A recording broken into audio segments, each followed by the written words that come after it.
Hi there, Maggie here again, the latest in the Vocal Human series of videos.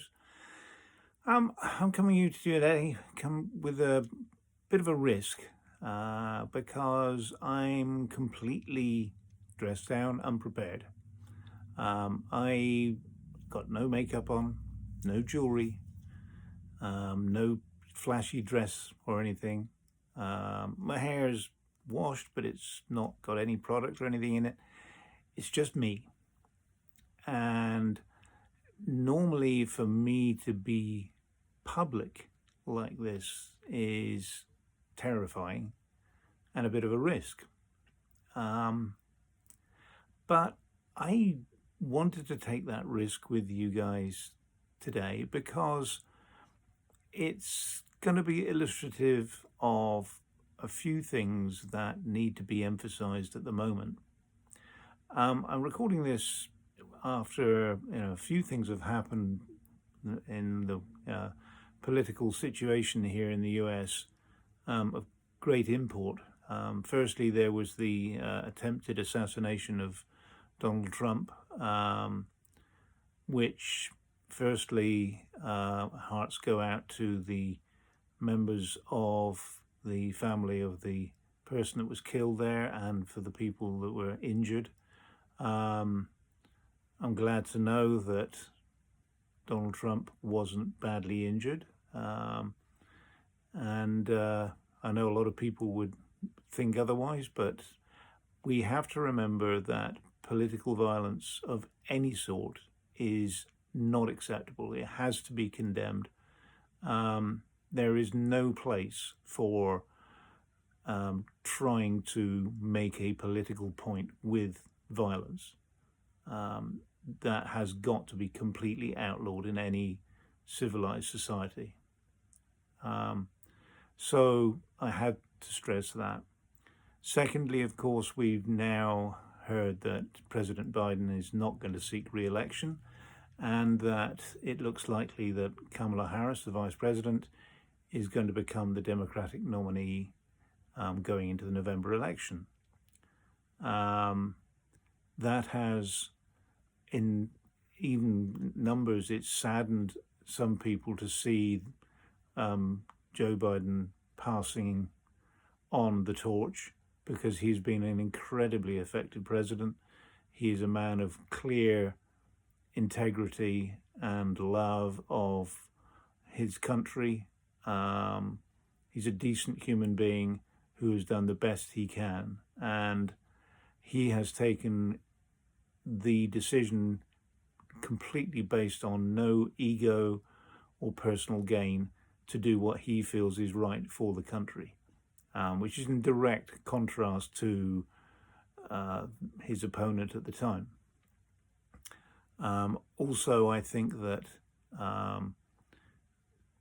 in Kamala Harris, there is the possibility of re-energizing a whole group of people who need to become more involved in politics, because, as I've said before, this upcoming election is the most important election of pretty much anybody's lifetime. And it needs people to be involved, engaged, and enthused to actually ensure that we all hold on to the country that we love. Because if we don't take affirmative action, then we will lose everything that we hold dear. But the things surrounding that, and the parallels I'm drawing with me coming up here being just me, is that it is important in these days where so much is being spun to us, so much is being framed, so much is being spoon-fed to us and saying, you will believe this, you will see this, this is all we need you to know. That having anywhere where you can see something that's genuine, that you can believe it at face value, is difficult, is challenging these days. It's a sad development, that it is true, but unfortunately, the case is that the majority of the media that people would tend to tune into is just a spin. It's propaganda. And you cannot easily get behind that and find the truth in anything. Luckily, I've been exposed to a network called the Meidas Touch. I've mentioned this before, and they are unapologetically a pro-democracy channel, which has put them on one side of the political argument. But it's clear from their reporting that it is all based on fact and data.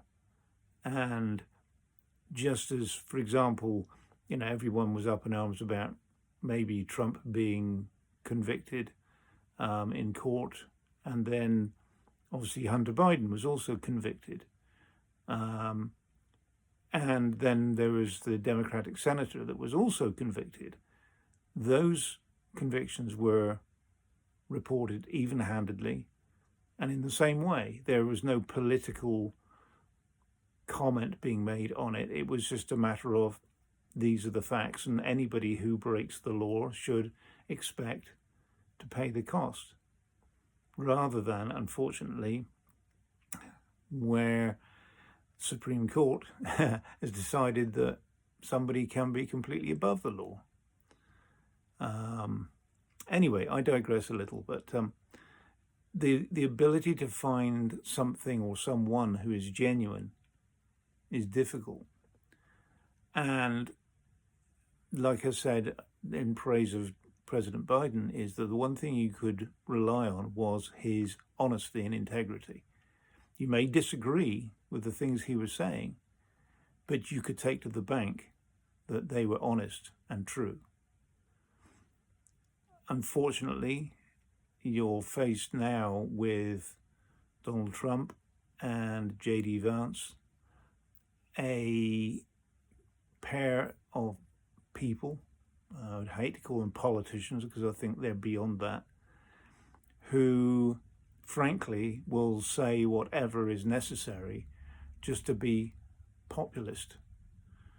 They will flip-flop their ideas or their opinions or their policies just to be more popular and to try and benefit them. You've only just got to look at the comments of J.D. Vance to see, 2016, Donald Trump was America's Hitler.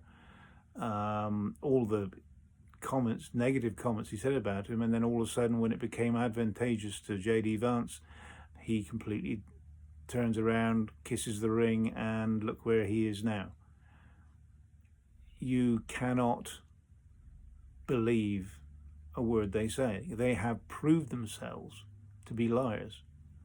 Their latest flip-flop on Project 2025 is a perfect case in point. That we all know that that's their agenda for the next time they get in. And yet, when all of a sudden normal people object to the extremist views in that document, they decide to distance themselves from it. So, oh, no, we're not going to do that. Do you think we can believe them to turn their back on it? Absolutely not. They won't change their spots deep down. And this is why I'm as I am now. This is me. No frills, nothing special. This is me. I know inside I'm a woman. You may see me as something different, but what I am, what I believe, what I live is consistent. And that's all I ask from the people who run our country. And to me, the choice is clear. Anyway, I'll leave you with that. Please comment, please subscribe, please thumbs up. It's always good to hear from you. In the meantime, stay safe, stay well, stay happy, and I look forward to talking to you again soon. Okay, bye for now.